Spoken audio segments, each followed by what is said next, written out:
Hello, everyone. Today is Saturday, January 1st, 2022. Military combs Lake Chad, kills 22 terrorists, loses 6 troops. This article is taken from The Guardian. To contain insurgency in the Lake Chad region, the Multinational Joint Task Force, MNJTF, has conducted an Operation Sharon Fage against Boko Haram terrorists, destroying their bunkers and killing several members of the sect.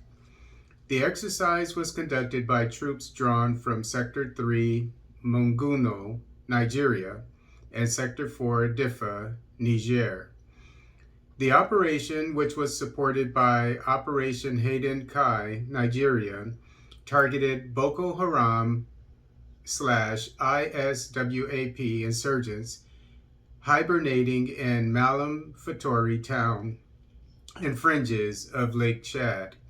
A statement yesterday by the Chief of Military Public Information, MNJTF, Jamena, Chad, Colonel Mohammed Dole, stated, in line with its mandate of support for facilitating willing internally displaced persons and refugees to return voluntarily and safely to their ancestral homes, the MNJTF provided security for the continued security enhancement work in this area and would do so until the inhabitants return. It continued, the operation also created a favorable atmosphere under which the festivities marking the 63rd anniversary of the proclamation of the Republic of Niger was peacefully conducted on December 18, 2021 in Diffa, with President Mohamed Bazoum in attendance. It should be noted that this was the first of such celebrations in many years. Troops met strong resistance from the terrorists, who launched several mortar attacks, laid improvised explosive devices, IEDs, along the troops' route and advanced and initiated further onslaughts with vehicle-borne improvised explosive devices, VBIs. However, the troops brought superior firepower to bear on the insurgents, forcing them to abandon their enclaves. Operation Sharon Fage was massively supported by the air component of Operation Hayden Kai and other partners with air assets and surveillance equipment. Dole further said, this support spurred the determined troops to successfully clear enemy hideouts in and around Arege, Gashigar, Asaga, Kainoe, Bana, and Kamaguma, among other general areas. In the course of this operation, 22 Boko Haram terrorists were neutralized, 5 of them with their gun trucks destroyed. 5 motorcycles and several logistic bunkers were destroyed, while 8 AK-47 rifles were recovered. Regrettably, 6 members of the JTF, 2 officers, and 4 other ranks from other countries paid the supreme sacrifice in the line of duty, with about 16 wounded in action. 17 suspects were arrested in the general area of operations and are being profiled. So this gives us an idea of what the militaries in the Sahel are facing. The insurgents obviously have sophisticated weapons.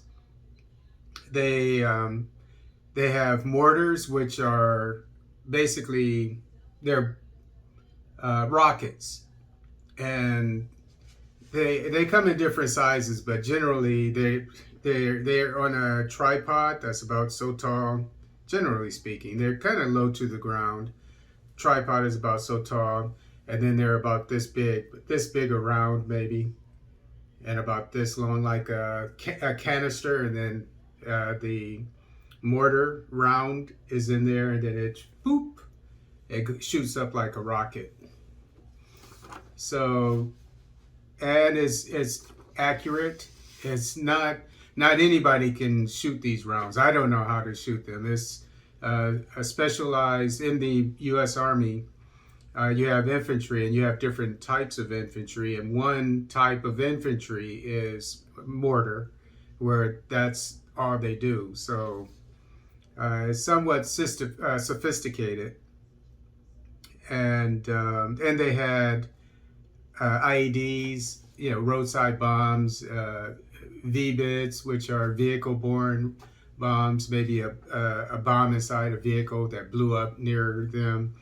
And I would imagine that with these weapons, along with rifles, etc., that this is why the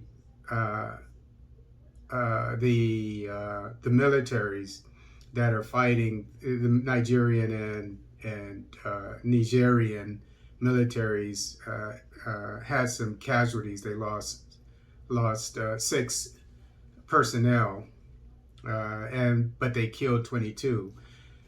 So those numbers are pretty good, because usually when you're on the offensive and someone is dug in on the defensive, it takes 2 of you to kill one of them. So this shows that the Nigerian military, which was taking the lead, I'm sure, and the Nigerian military, that they're equal to the task of the terrorists. They're well trained, obviously.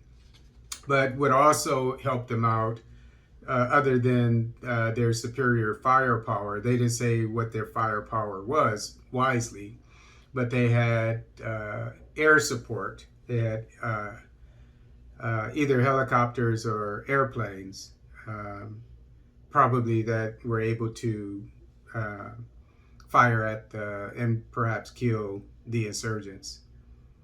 So this is good news, but it shows you what we're up against there.